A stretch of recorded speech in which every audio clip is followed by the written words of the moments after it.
All right, everybody. This is the second part to 3 skeleton key. I am picking up right after question 10 where it says that first night. That first night, the tension was so great that we could not sleep. Every moment we felt that some opening had been made, some window given way, and that our horrible besiegers were pouring through that breach. The rising tide, changing those of the rats, which had stayed on the bare rocks, increased the numbers clinging to the walls, piled on the balcony, so much so that clusters of rats clinging to one another hung from the lantern and the gallery. With the coming of darkness, we lit the light, and the turning beam completely maddened the beasts. As the light turned, it successfully blinded thousands of rats crowded against the glass, while the dark side of the lantern room gleamed with thousands of points of lights blinking, burning like the eyes of jungle beasts in the night. All the while, we could hear the enraged scraping of claws against the stone and glass, while the chorus of cries was so loud that we had to shout to hear one another. From time to time, some of the rats fought among themselves, and a cluster would detach itself, falling into the sea like a ripe fruit from a tree. Then we would see phosphorescent streaks as a triangular fins slashed the water. Sharks, permanent guardians of our rock, feasting on our jailers. The next day we were calmer and amused ourselves teasing the rats, placing our faces against the glass which separated us. They could not fathom the invisible barrier which separated them from us, and we laughed as we watched them leaping against the heavy glass. But the day after that, we realized how serious our position was. The air was foul. Even the heavy smell of oil within our stronghold could not dominate the fetid odor of the beasts massed around us. And there was no way of admitting fresh air without also admitting the rats. In the morning of the fourth day, at early dawn, I saw the wooden framework at my window eaten away from the outside, sagging inward. I called my comrades, and the three of us fastened a sheet of tin in the opening, sealing it tightly. When we had completed the task, Achua turned to us and said dully, "Well, the supply boat came 13 days ago, and she won't be back for 29." He pointed at the white metal plate sealing the opening through the granite. "If that gives way," he shrugged, "they can change the name of this place to 6 Skeleton Key." The next 6 days and 7 nights, our only distraction was watching the rats whose holds were insecure fall 120 feet into the maws of the shark. But there were so many that we could not see any diminution in their numbers. Thinking to calm ourselves and pass the time, we attempted to count them, but we soon gave up. They moved incessantly, never still. Then we tried identifying them, naming them. One of them, larger than the others, who seemed to lead them in their rushes against the glass, separating us, we named Nero. And there were several others whom we learned to distinguish through various peculiarities. But the thought of our bones joining those of the convicts was always in the back of our minds. And the gloom of our prison fed these thoughts, for the interior of the light was almost completely dark. We had to seal every window in the same fashion as mine, and the only space that still admitted daylight was the glassed-in lantern room at the very top of the tower. Then Leglio became morose, and had nightmares in which he would see the 3 skeletons dancing around him, gleaming coldly, seeking to grasp him. His maniacal, raving descriptions were so vivid that Achua and I also began seeing them. It was a living nightmare, the raging cries of the rats as they swarmed over the light, mad with hunger, the sickening, strangling odor of their bodies. True, there is a way of signaling from lighthouses, but to reach the mast on which to hang the signal, we would have to go out on the gallery where the rats were.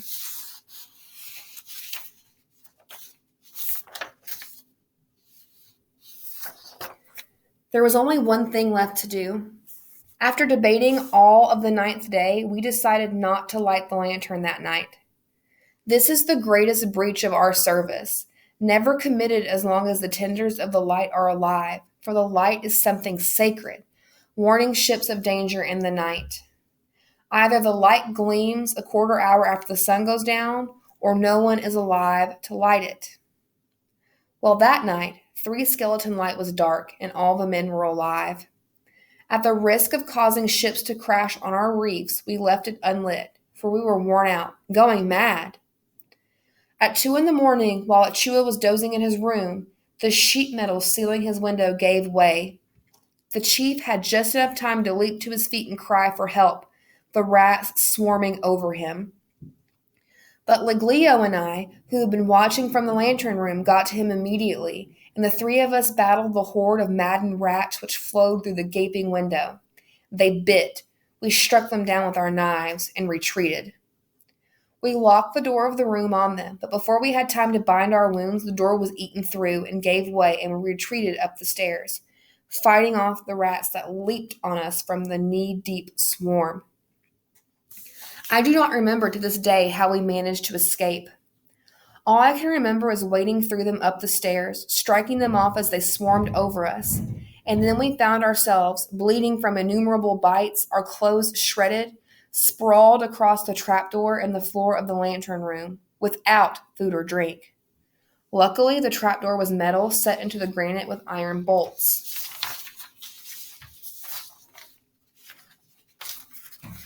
The rats occupied the entire light beneath us, and on the floor of our retreat lay some 20 of their fellows who had gotten in with us before the trapdoor closed, and whom we killed with our knives. Below us in the tower, we could hear the screams of the rats as they devoured everything edible that they found. Those on the outside squealed in reply and writhed in a horrible curtain as they stared at us through the glass of the lantern room. Achua sat up, stared silently at the blood trickling from the wounds on his limbs and body, and running in thin streams on the floor around him. Leglio, who was in as bad as a state, and so was I for that matter, stared at the chief and me vacantly, started as his gaze swung to the multitude of rats against the glass, then suddenly began laughing horribly. Hee hee, 3 skeleton keys, hee hee.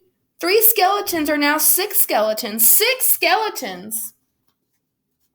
He threw his head back and howled, his eyes glazed, a trickle of saliva running from the corners of his mouth and thinning the blood flowing over his chest. I shouted to him to shut up, but he did not hear me, so I did the only thing I could do to quiet him. I swung the back of my hand across his face. The howling stopped suddenly.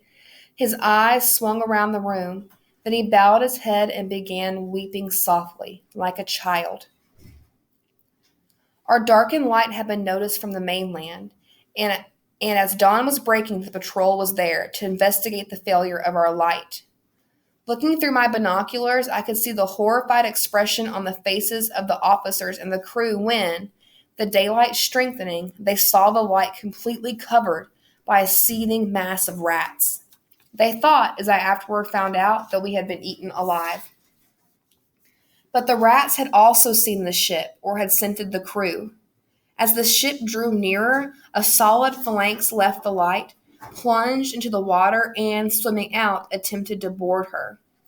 They would have succeeded, as the ship was hove to, but the engineer connected his steam to a hose on the deck and scalded the head of the attacking column, which slowed them up long enough for the ship to get underway and leave the rats behind. Then the sharks took part.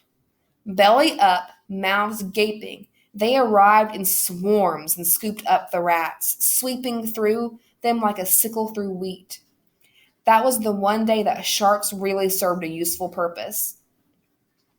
The remaining rats turned tail, swam to the shore, and emerged dripping.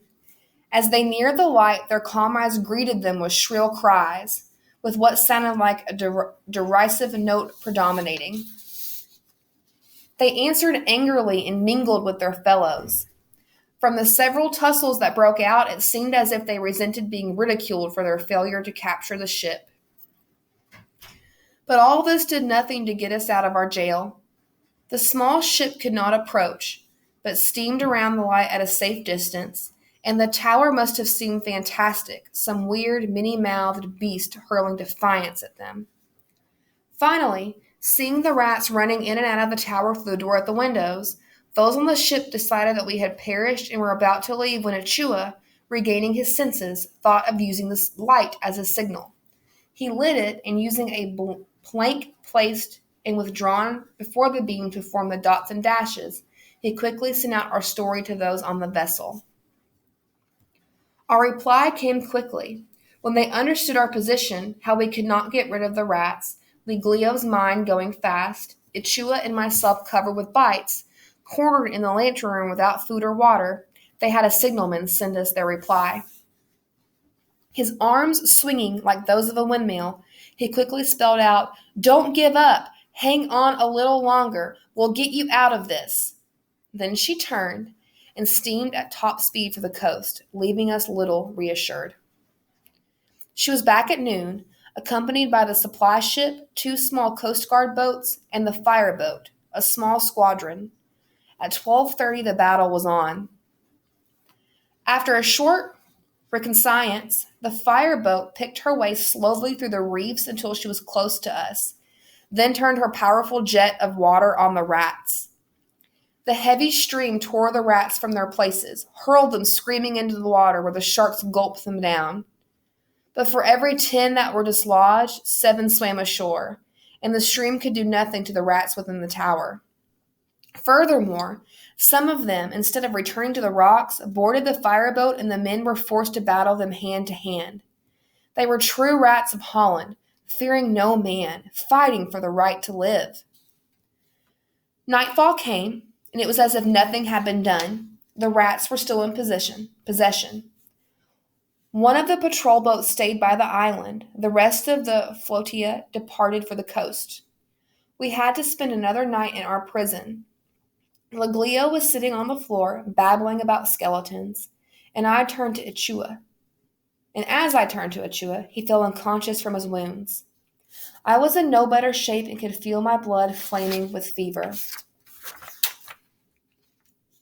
Somehow the night dragged by, and the next afternoon I saw the tug, accompanied by the fireboat, come from the mainland with a huge barge in tow. Through my glasses, I saw the barge was filled with meat. Risking the treacherous reefs, the tug dragged the barge as close to the island as possible. To the last rat, our besiegers deserted the rock, swam out, and boarded the barge reeking with the scent of freshly cut meat. The tug dragged the barge about a mile from shore, where the fireboat drenched the barge with gasoline. A well-placed incendiary shell from the patrol boat bombarded them with shrapnel from a safe distance, and the sharks finished off the survivors.